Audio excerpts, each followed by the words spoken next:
Bismillahirrahmanirrahim. Alhamdulillah ya Rabbi amin. Assalamu alaikum warahmatullahi wabarakatuh. Ni wakati mwingine Mwenyezi Mungu Subhanahu wa Ta'ala ametujalia ili tusemezane.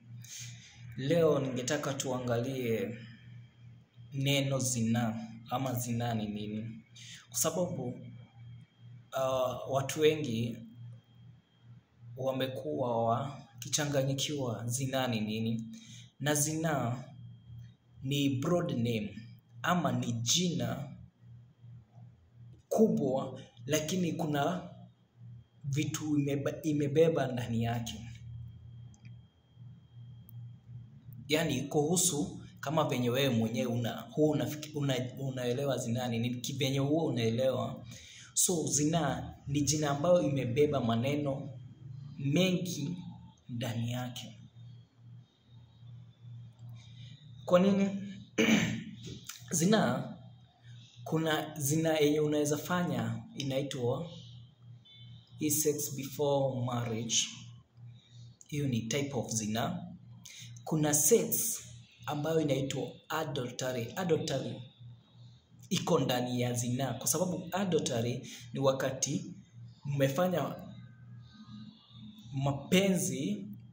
mahusiano ya mapenzi kati ya mke wa mtu ama mume wa mtu. Hiyo ndio inaitwa adultery. Kuna zina ingine ya incest yenye mnafanya kifamilia. Kuna zina ingine ya wanyama. Hizo ni types of zina.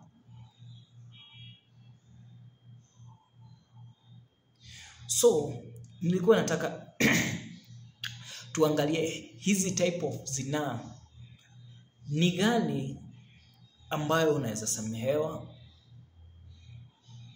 ama ilikuwa hiyo ni direct kifo, hakukuwa na msamaha wote. Sasa tunataka tukuangazie si saa hii venye hatuangazie saa hii venye tumeishi, kwa sababu tunaishi kwa sababu watu wengi wamegeuka sheria na wataki kuenda kulingana na sheria zake Mwenyezi Mungu.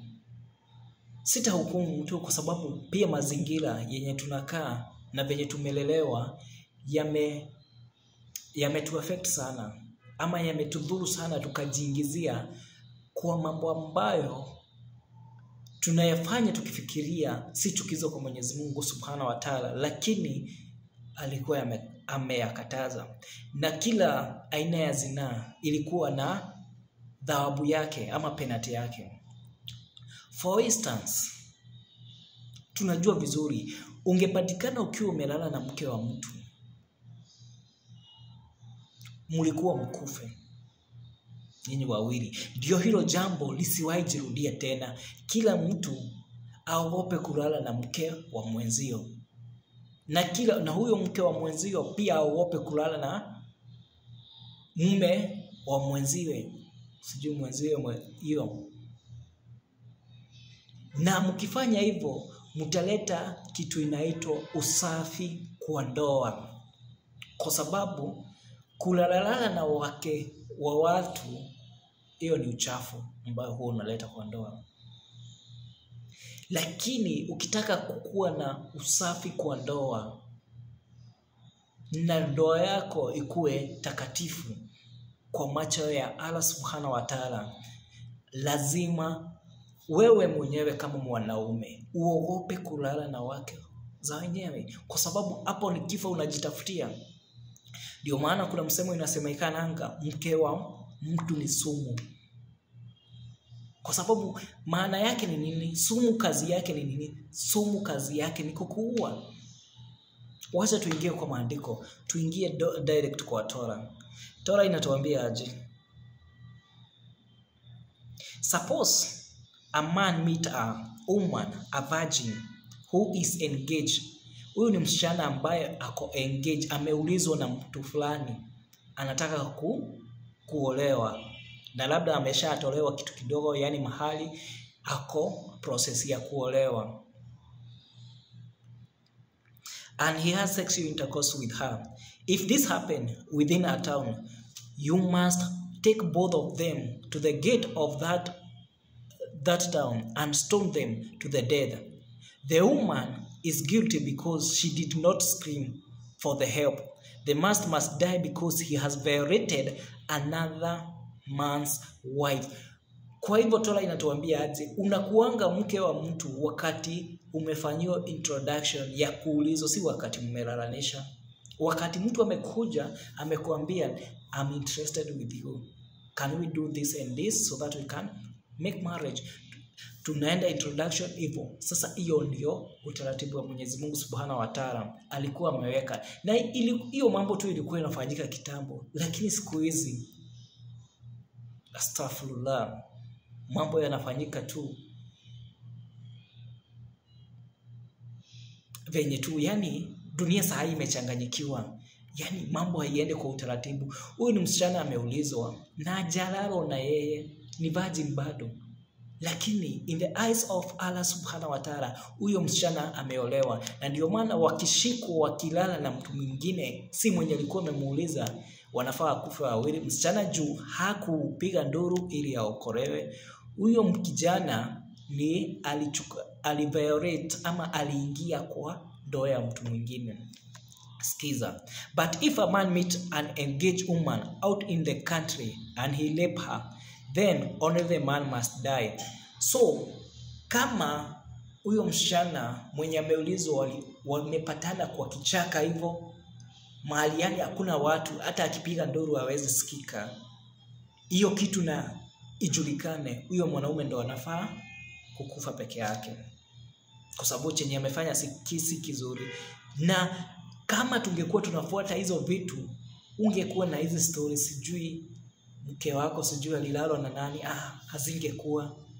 Hatungekuwa na hii story ya umeoa mbele ya, yani umefanya zinaa kama mjawana, hazingekuwa. Ni utaratibu wa Mwenyezi Mungu Subhanahu wa Ta'ala tumeondoa, tukajiwekea wetu ili utufaidi si wenyewe. Tuendelee na maandiko. Suppose a man have an intercourse with a young woman who is a virgin but not engaged to be married. If they discovered, he must pay their father 50 pieces of silver. Then he must marry the young woman because he violated her, and may never divorce her as long as he lives. Hii ni type ingine ya zinaa, hii sex before marriage.